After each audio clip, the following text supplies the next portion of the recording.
우리 기백이 못 봤어요? 여기 다 들으셨나 보다. 문제 삼아도 돼요. 난 잘못한 게 없거든. 미안해, 우주야.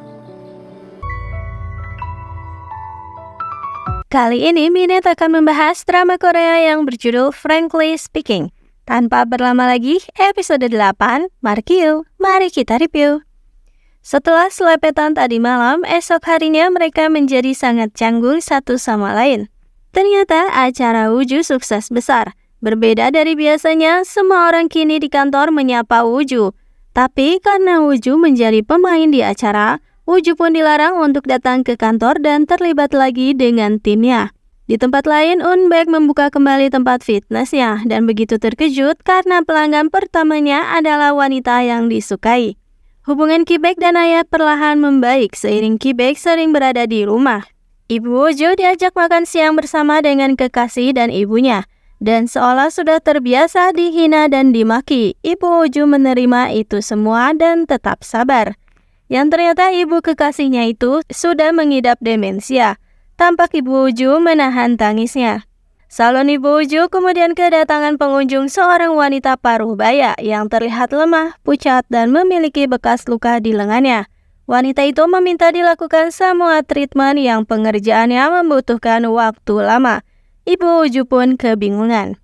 Kim Jong-hoon mengenang kembali ketika syuting di pantai. Ternyata jawaban Wuju mengenai membuang kenangan Jong-hoon yang dulu, Wuju sepertinya memang sudah membuang kenangan itu dan berterima kasih karena kini bisa menutup lembarannya.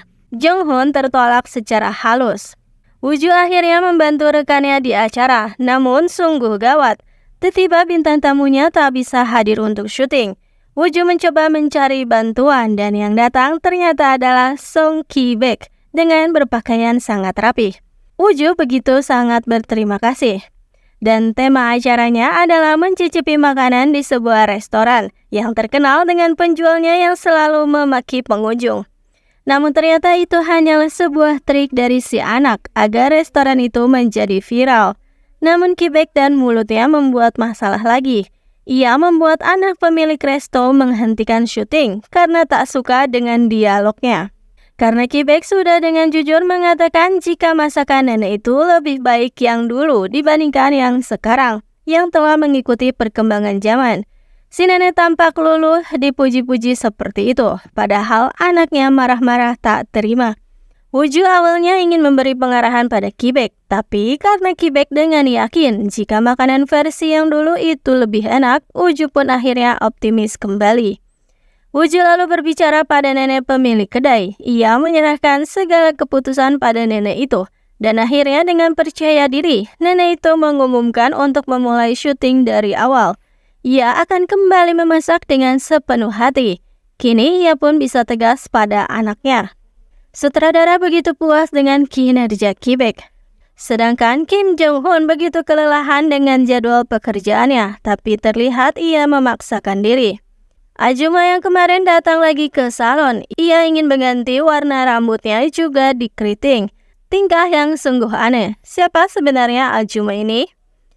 Unbaek mencoba berbagai macam gaya untuk menyambut kedatangan pujaan hatinya. Setelah selesai sesi olahraga, Unbaek pun dibuat salting karena ternyata wanita pujaannya memberikan kode balik. Karena katanya bukan kebetulan dirinya memilih tempat Jim Unbaek. Persiapan untuk acara Couple Paradise dilakukan. Para pemain akan dikumpulkan kembali. Chohee si muka dua dengan sengaja menyebut nama Ki-baek dengan panggilan seolah mereka adalah pasangan. Tapi tentu itu tak mempan pada Wuju, karena ia sudah tahu sifat asli Chohee si muka dua, dan tanpa tahu malu, Chohee merasa tak bersalah apapun.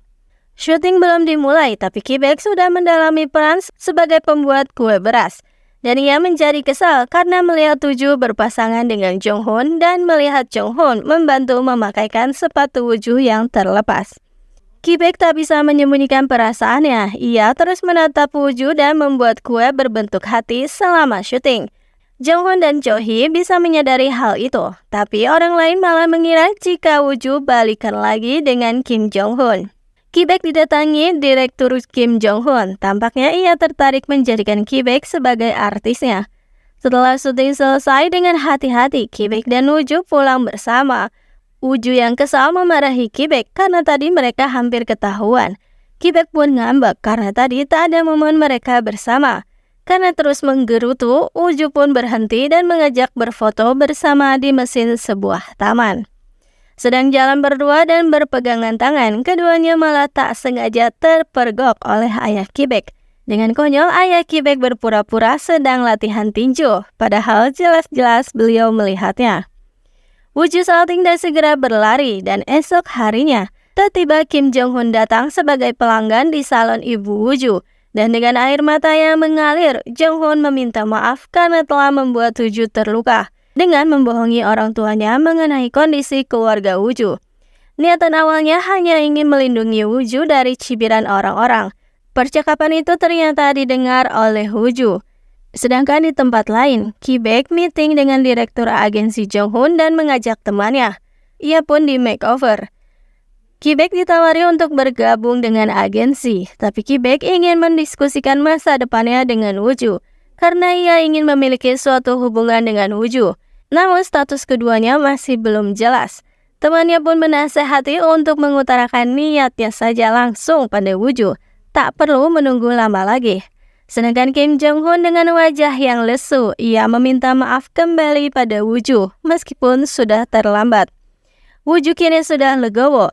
Ia bisa mengerti maksud dari Jong-hun. Jadi Jong-hun tak perlu meminta maaf. Di tempat berbeda, Ki-baek dengan senang dan senyum-senyum sendiri terus mengirimkan pesan pada Woo-ju, tapi tak mendapatkan respon. Ki-baek bertekad akan mengutarakan perasaannya, namun malah melihat Woo-ju sedang berpelukan dengan Kim Jong-hun. Dan episode 8 pun berakhir di situ.